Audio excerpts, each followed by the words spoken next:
Hello everyone, hope you guys are having a great day. It is May 20th, and today I'm back with another video. Today I'm going to be talking about, the ongoing severe weather in the plains, and I'm also going to be talking about the tropics, because we actually do have a potential tropical system, which could become the first named storm for the Atlantic, tropical season.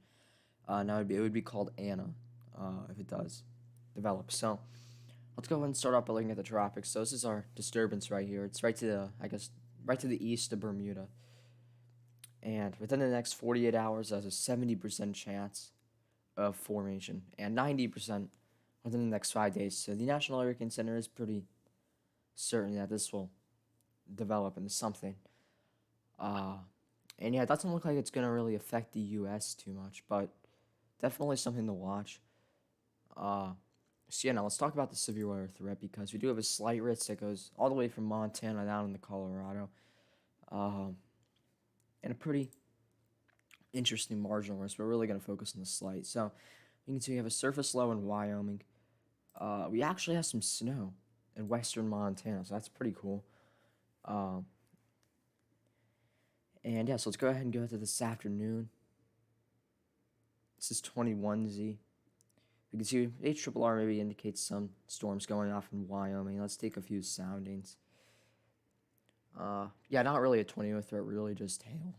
Yeah, really just hail. That looks pretty bad for severe weather. I want to take a sounding in northern Louisiana also because, yeah, really just damaging wind down there. But we're gonna have a little bit of a severe weather threat in the deep south also. This area has just been getting a ton of rain recently. Areas in Texas and Louisiana, a lot of rain. Yeah, so it looks like the most organized severe weather, or it looks like the area we could see the most organized severe weather threat's going to be in Wyoming, Montana, right where the ISPC is their slight risk. Let's take a sounding right around Rapid City, and so the environment for things like tornadoes is pretty terrible, but definitely a large hail. I think that's going to be the main threat, and damaging winds will be a threat also. A really large hail looks to be the main threat. And yeah, so this area right here looks to have the greatest severe weather threat. But the tornado threat is questionable. I don't think we're gonna have much of a tornado threat, but definitely large hail and some damaging wind is expected for today. So yeah, now let's go ahead and take a look at tomorrow. This is Friday. We have two marginal risks. One in areas of Colorado, it stretches up towards Rapid City, and another one for areas of central Wisconsin. And really not even a tornado threat in that area. But let's go ahead and go back to the 06Z run of the HRRR. Because the 06, or the 00Z, the 06Z, 12Z, and the 18Z, they go out 48 hours. But all the other HRRR runs only go out 18. So, yeah, now let's go ahead and take a look at, let's go ahead and go Friday at 19Z. So, we still have our surface low in Wyoming. Oh, man. This is the area we're going to want to watch. That area here and over there. So, yeah, now let's go ahead and take a look at dews. Wow, we have plenty of moisture. Dews is almost 70 in areas of Minnesota and Wisconsin. Very moist environment. Let's just take a few soundings, or just take one. Really, a little bit of a better environment for tornadoes, but still the shear is not really good. But definitely damaging wind, a chance of some smaller hail at 19Z now. Once we go later, this is 21Z. We actually have dews around 70 in Minnesota and Wisconsin. And we also want to watch this area. Let's just take a few soundings over there. Yeah, that's kind of sad. Okay, let's just go back up to Wisconsin for now. So we can see tornado threat doesn't look to be great at all, but it does look like we're going to have mainly a damaging wind threat with some hail. That's pretty much what I think we could see in this area on Friday. It's questionable if this could go slight or not. I don't think it's going to go slight, but there's always a possibility. I mean, it's unlikely that it could go. It's unlikely that it's going to go slight. But the SPC could put in a slight risk. We'll have to see. Now, over in Colorado, Wyoming, where we have our other threat. Let's go ahead and go up to 0000Z. This is 7 p.m. That's Central Time. We can see we have some storms entering areas in Nebraska. Let's take a few soundings with those. And yeah, really not much of a tornado threat. Really just hail and damaging winds once again. Overall, it doesn't even look that impressive. Let's take a look at Cape. We actually have a lot of Cape up in the northern plains. Let's take a sounding up there to see if the environment's any good. Yeah, up here, the environment's good. We have a little bit of capping going on.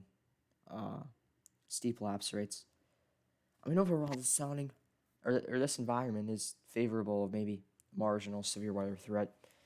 Does the HRRR show anything going off in that area? Let's see. The HRRR maybe shows some stuff going off in that area. It looks to be along some kind of a front, so maybe we could see a marginal risk up in this region. We'll have to see.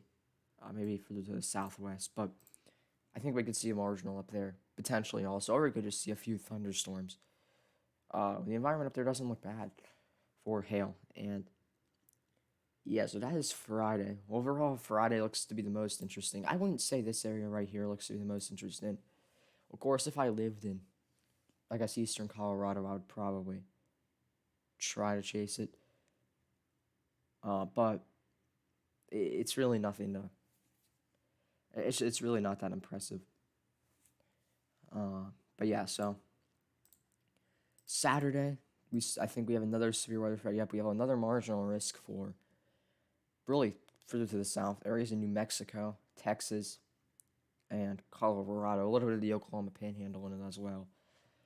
So for Saturday, we're going to switch over to the NAM model. Let's take a look at instability. It's a very important factor for severe weather. So 21Z Saturday. You have a lot of instability up in Minnesota. Now, real quick, I'm just going to take one sounding. That looks like maybe along a front.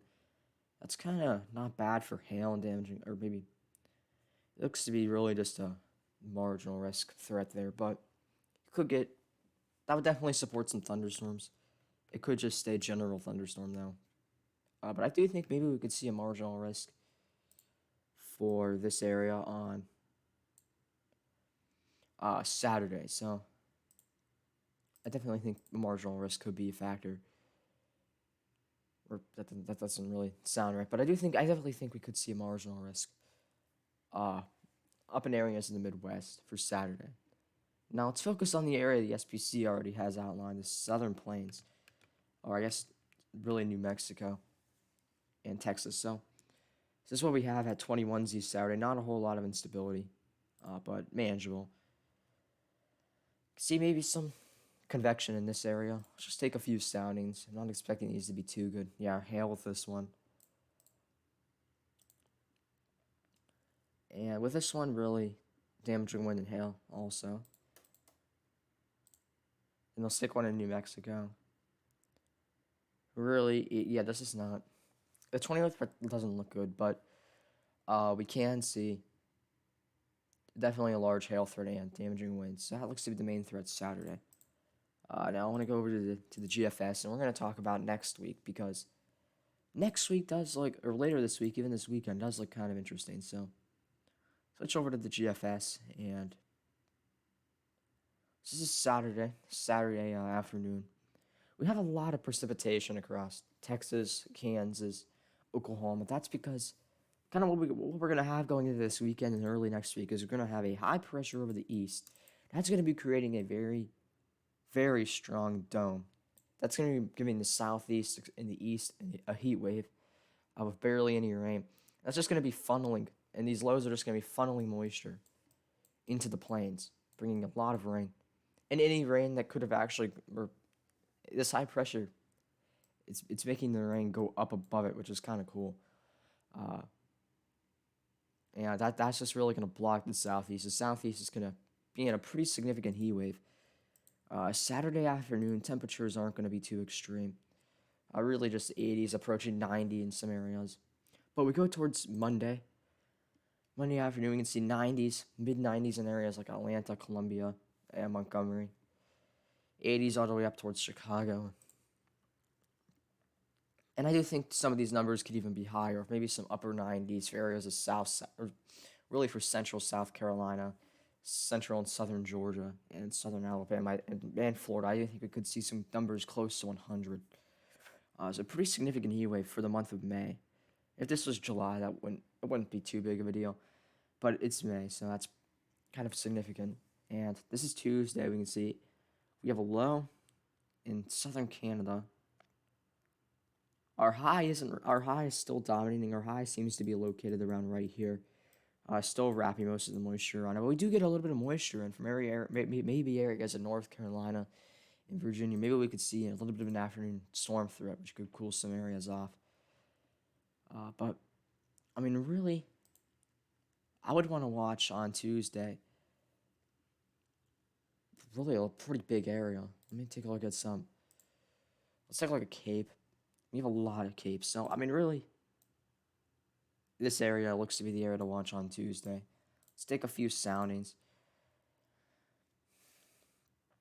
Yeah, this sounding really, I mean, not really much of a tornado threat, but definitely damaging wind and some hail would be a threat with that.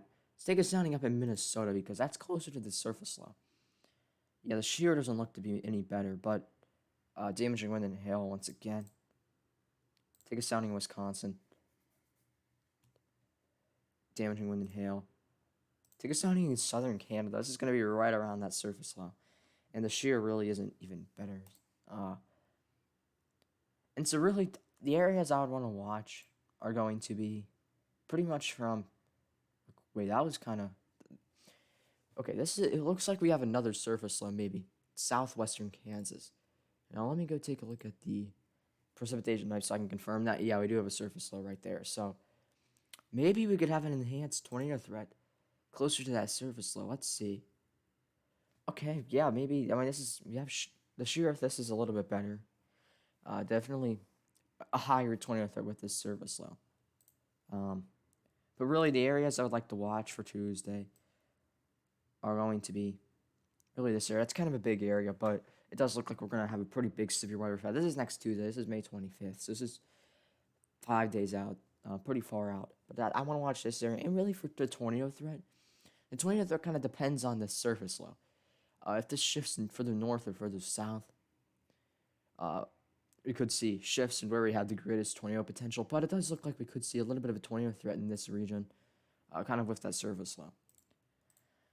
Tornado potential doesn't look to be really anything like a tornado outbreak, but a little bit of a tornado threat. Then Wednesday, May 26th, we still have our high pressure blocking the southeast from getting much rain at all, but some areas could pick up some rain from afternoon thunderstorms. We do get a little bit of moisture in, but notice this up in Canada. This low goes up and around the high, and we even have some snow, maybe even barely making it to areas of UP and Michigan. Maybe we could see a little bit of some wintry mix in that area, but this is just the GF. This is the GFS 6 days out, so it's probably, or it's really, it's most likely not going to happen just like this. But Wednesday, with a front like this, I would really want to watch kind of the Ohio Valley down into maybe the Southern Plains. It's kind of a big area, but this is far out, and yeah, so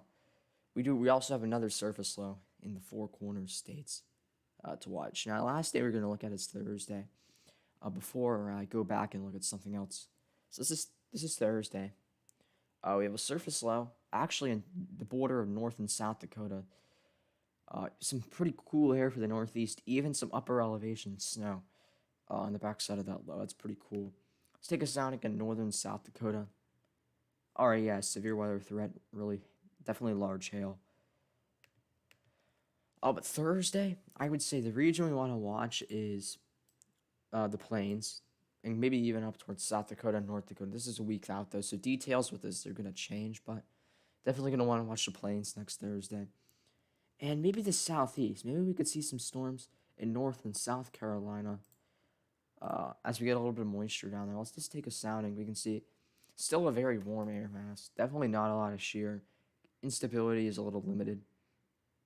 But yeah, not really. That's really just a general thunderstorm risk right there. But really the plains we want to watch next Thursday. So overall, it looks like next week is going to be once again an active week for severe weather. It is May, so that's kind of expected. It does look like we're gonna have several days of severe weather in the plains, and maybe even making it further east in the areas of the Ohio Valley, the Midwest. And yeah, and then we're also going to be having a heat wave for the southeast with some pretty hot temperatures. So that's kind of the current pattern we have going on now. I do want to go back and look at the past couple of days for storm reports because we've had a very active past couple of days. This is yesterday. This is May 19th. We had 12 tornado reports. We had one in Mississippi or southern Mississippi. We had a lot around to the southwest of Minneapolis in Minnesota. And we even had a tornado report in North Dakota.